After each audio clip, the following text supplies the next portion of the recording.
Hi, today I have a friend over and we're gonna make chicken tikka masala. Chicken tikka masala is not my favorite dish. I generally don't like creamy curries. I like a very savory, very spicy curry. I'm more of a vindaloo girl. But chicken tikka masala is extremely popular and there's no right way of making it. Your blend of spices is what is unique to your family. And so if you are not South Asian, I'm going to adopt you right now. And what you can tell folks when you make chicken tikka masala is this is Bengali, my Bengali neighbor's recipe. And this is from her family, and this is how they make it. So this recipe that I have is from my mom.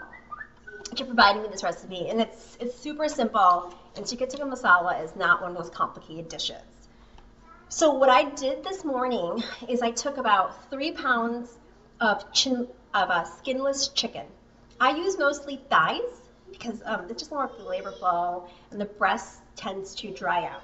So to those 3 pounds of chicken, I put it in a big Ziploc bag and I added 1 cup of whole yogurt, 1 tablespoon of lemon juice, which is roughly about half of a lemon, half a teaspoon of what's called garlic and ginger paste.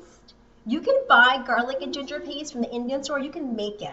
And the ratio, if you do make it at home, is simply food process or blend 2/3 of a cup ginger and 1/3 of a cup garlic. If you don't need quite that much, I make it, I put it in a little jar and I keep it in my fridge with a bit of turmeric that acts as an antimicrobial.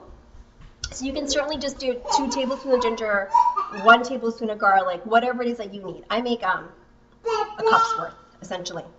And then you need 1 teaspoon of chili powder. If that's too much, start with half a teaspoon. 1 teaspoon of cumin, 1 teaspoon of coriander, and both the cumin and coriander are dried ground spices. About half a cup of olive oil, maybe a little bit less. And we're also going to need 1.5 teaspoons of garam masala. That is an Indian spice blend that has a lot of cardamom and cinnamon, and it's very warming. It's a very warming spice. And I misspoke. I meant 2 teaspoons of the garlic and ginger paste. And that's it. You simply put this in here and you let it marinate in your fridge for about 4 hours.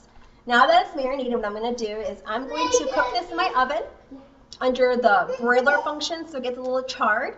And while that happens, I'm going to go ahead and make my curry.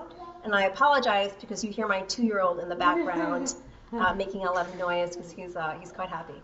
So we'll be right back. Hi, so I put my chicken under the broiler setting and I broiled for about 8 minutes on one side and then I flipped it over and broiled for another 5 minutes. And now I have a tray full of chicken that is partially cooked. It's not completely cooked, and the reason I'm not cooking it completely is it's going to finish cooking in my curry sauce I'm about to make. That way my chicken will not get dried out. And so now for the actual curry, it's so simple. Such few ingredients is all you need. So what you do is in a skillet with about 2 tablespoons of good quality organic butter, I'm going to fry 1 onion that I've chopped up really nice and small. And then I'm going to go ahead and add 4 cloves of garlic. It's really important to stir well because while you do want these items to brown, they should not get burnt because then your curry will be very bitter and nobody wants bitter curry. And then after my onions and my garlic have softened and are nice and translucent, I will go ahead and add about half a teaspoon of turmeric and half a teaspoon of that fresh garlic ginger paste that I made. And I'm going to cook that down. And after I cook that down, I will go ahead and add about a cup of, sorry, not a cup. I will be adding a full 28-ounce can of crushed tomatoes. And I'm going to keep cooking that until the curry mixture that I make pulls away from the sides and it starts being very fragrant and the rawness of my tomatoes hasn't cooked out, so the flavors are much more mellow. And then at the end, I will add about a tablespoon's worth of tomato paste. And I will also add a cup of heavy cream. And I'm going to finish my dish with salt and pepper and 2 teaspoons of fresh cumin. So I'm going to go ahead and get that started. I'll be right back in a moment.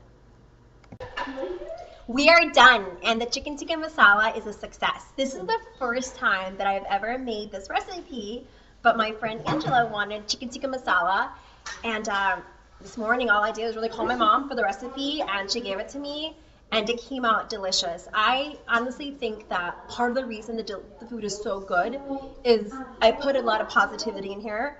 Angela is an extremely radiant, positive, joyful human being, so she brought in her love.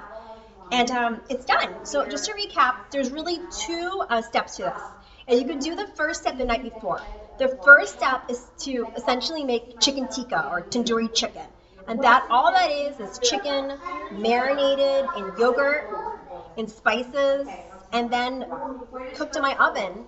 And you could do that one day. And the second day is cooking this curry sauce. And the curry sauce is so simple because the only thing in my curry, in the masala portion of it, is butter, onion, garlic, turmeric, ginger garlic paste, heavy cream, and cumin. I didn't even add any extra chili pepper to this because I don't know how spicy Angela wants it.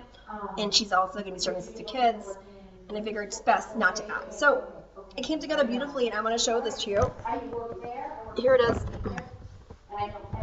Chicken tikka masala. And it's and Angela liked the dish, and she said it was tasty, and I am really, really, really happy.